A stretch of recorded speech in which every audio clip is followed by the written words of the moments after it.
Assalamualaikum warahmatullahi wabarakatuh. Hello everyone. My name is Ade Sepiani from class 4C, and now I'm going to make a video interpretation from 6 Minutes BBC podcast entitled Call Centers. Are you talking to AI? So let's get started. Hello, this is 6 Minute English from BBC Learning English. I'm Phil. And I'm Pippa. Halo, ini adalah 6 menit English dari BBC Learning English. Aku Phil dan aku Pippa. Have you ever phoned up a company and had your call held in a queue? Pernah gak kamu nelpon ke sebuah perusahaan lalu harus nunggu karena masuk antrian? If you have, then you've probably heard messages like this. Kalau kamu pernah, mungkin kamu akan mendengar pesan seperti ini. Hello, your call is important to us. You are number 89 in the queue. Halo, panggilan Anda penting bagi kami. Kamu berada di nomor antrian 89. If you'd like to continue to hold, press 1. If you'd like to return to the main menu, press 0. Jika kamu ingin tetap menunggu, tekan 1. Jika kamu ingin kembali ke menu utama, tekan 0. How do you feel when your phone call is put on hold, Phil? Gimana rasanya pas kamu harus nunggu di telepon, Phil? Frustrated usually. Although, I do like it when there's a number saying how many people are in front of you. That's good. Biasanya sih bikin frustasi, tapi aku suka kalau ada info beberapa orang yang antri sebelum kita. Itu lumayan membantu. Well, when your call is finally connected, it's usually a call center worker you'll speak to, a real live person who'll hopefully fix your problem. Nah, pas akhirnya nyambung, biasanya kamu bakal ngomong sama petugas call center yang harapannya bisa menyelesaikan masalah kamu. But increasingly, this work is now done using artificial intelligence or AI. Tapi sekarang pekerjaan ini makin banyak diganti sama AI atau kecerdasan buatan. And this is causing problems in countries like India and the Philippines, where call center jobs make up a big part of the economy. Dan ini jadi masalah di negara-negara besar, negara-negara seperti India dan Filipina, karena pekerjaan ini biasanya penting di ekonomi mereka. In this program, we'll be asking who's really in charge at the call center, humans or AI? Di program ini kita akan bahas siapa yang sebenarnya memegang kendali di call center, manusia atau AI. As always, we'll be learning some useful new vocabulary. Seperti biasa, kita juga akan belajar beberapa kosakata baru yang berguna. And remember, you can read along with the program and find the list of new words and phrases by visiting our website, bbclearningenglish.com. Dan ingat, kamu bisa baca transkrip dan lihat daftar kata dan frasa barunya di website kami, bbclearningenglish.com. But now I have a question for you, Phil. Tapi sekarang aku punya beberapa pertanyaan untuk kamu, Phil. Around the world, numbers of call center workers have grown rapidly in recent years. Di seluruh dunia, jumlah pekerja call center meningkat cepat dalam beberapa tahun terakhir. If you're listening to this, maybe you're a call center worker yourself. Jika mungkin kamu yang mendengarkan ini juga salah satu pekerja call center. So, approximately how many people work in call centers globally, Phil? Is it A, 7 million, B, 17 million, or C, 27 million? Jadi kira-kira ada berapa orang yang kerja di call center di seluruh dunia, Phil? A, 7 juta, B, 17 juta, C, 27 juta. I think B, 17 million. Aku rasa B, 17 juta. Okay, well, you'll have to listen to the end to find out the answer. Oke, kamu harus dengerin sampai akhir untuk tahu jawabannya. Now, One worker worried about the impact of AI on jobs in the Philippines is Mylene Cabalona. Sekarang, salah satu pekerja yang khawatir soal dampak AI terhadap pekerjaan di Filipina adalah Mylene Cabalona, President of the Call Center Workers Union, BIEN.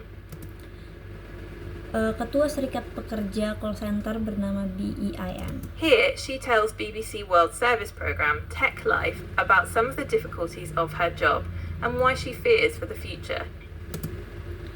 Di sini dia cerita ke program Tech Life dari BBC World Service tentang beberapa kesulitan dalam pekerjaannya dan kenapa dia khawatir soal masa depan.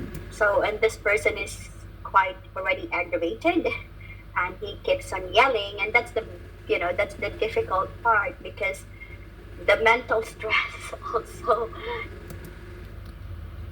Jadi orang ini udah marah banget, terus-terusan teriak, dan itu bagian yang paling susah karena bikin stres juga. You have to pacify the client, and you have to make sure you're able to resolve the concern.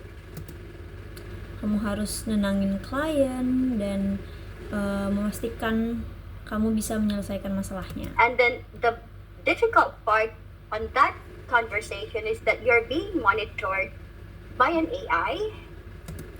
Dan yang bikin tambah sulit, percakapanmu itu diawasi oleh AI. I mean, eventually AI would replace us. Maksudku pada akhirnya AI emang bakal gantiin kita.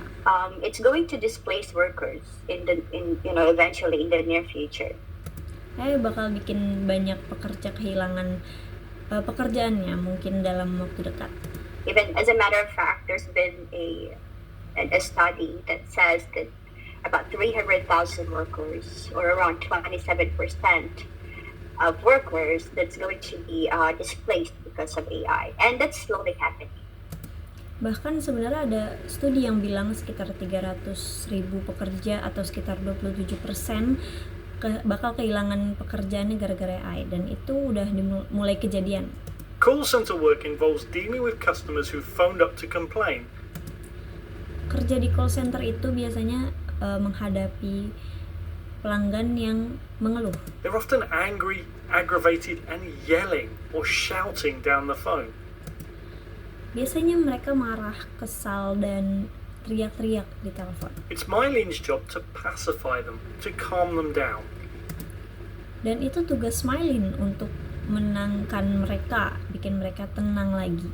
If that wasn't stressful enough, Mylene's conversations are monitored by AI systems to see how well she fixes her clients' problems. Dan kalau itu belum cukup bikin stres, percakapan Mylene juga dipantau sama sistem AI untuk ngecek seberapa baik dia menyelesaikan masalah klien. You might think AI was built to support workers like Mylene, but she fears AI will replace her in the near future, a phrase meaning very soon or within a short time.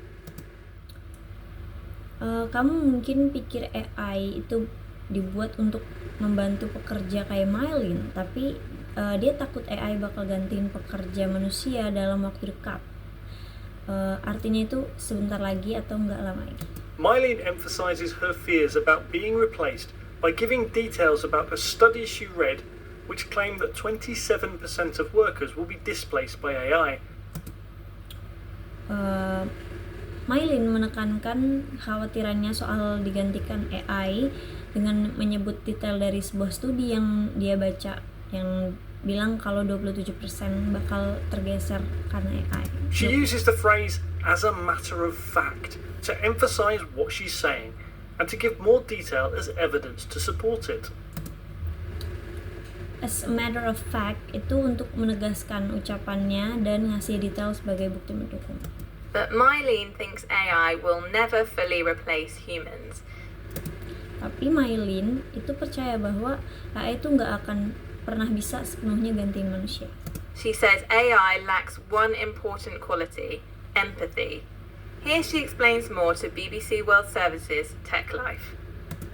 Dia bilang AI nggak punya satu hal penting, yaitu empati. Di sini dia jelasin lebih lanjut ke program Tech Life dari BBC World Service. Well, I don't think AI is empathetic or whenever they talk Menurutku AI itu ya nggak punya empati gitu. I mean, if ever a machine or a robot talks to them,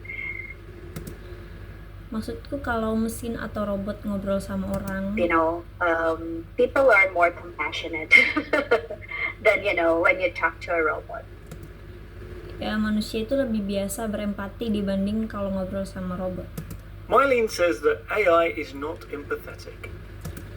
Mylene bilang AI itu nggak punya empati. Unlike humans, it can't put itself in someone else's place and share their feelings or experiences. Beda sama manusia, AI itu nggak bisa ngebayangin posisi orang lain dan ngerasain perasaan mereka. If you listen carefully to Mylene's speech, you'll notice she says, "You know a lot." Kalau kamu memperhatikan omongan Mylene baik-baik, kamu bakal sadar kalau dia sering ngomong you know. Phrases like you know, and are called filler words and are used to give the speaker time to think or to express uncertainty. Kata-kata kayak you know dan itu disebut filler words dan biasanya dipakai untuk ngasih waktu mikir atau nunjukin keraguan. Right, I think it's time I revealed the answer to my question, Phil. Oke, kayaknya sekarang waktunya aku ngasih tahu jawaban dari pertanyaanku, Phil. I asked you how many call center workers are there globally?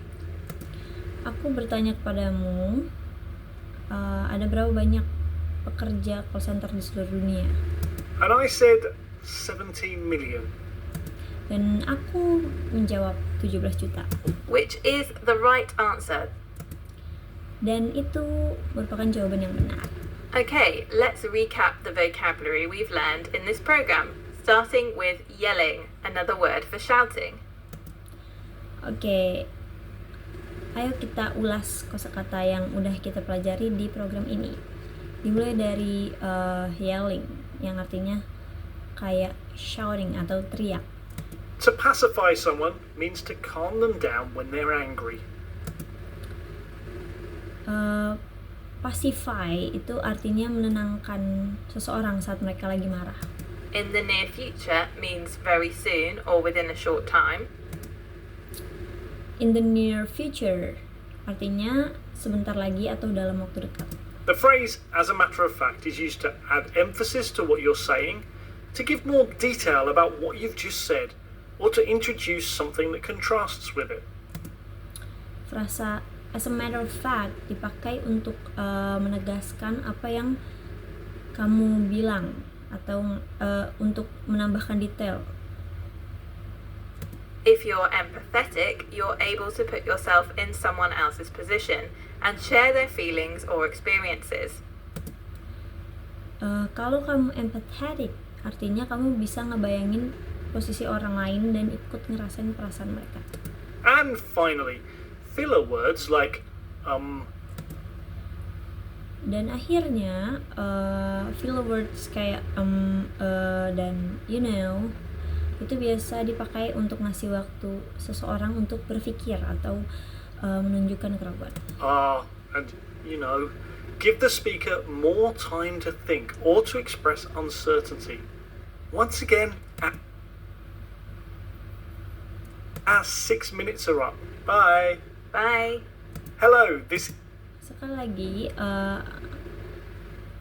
BBC 6 menit kita sudah selesai. Bye. Oke, wassalamualaikum warahmatullahi wabarakatuh.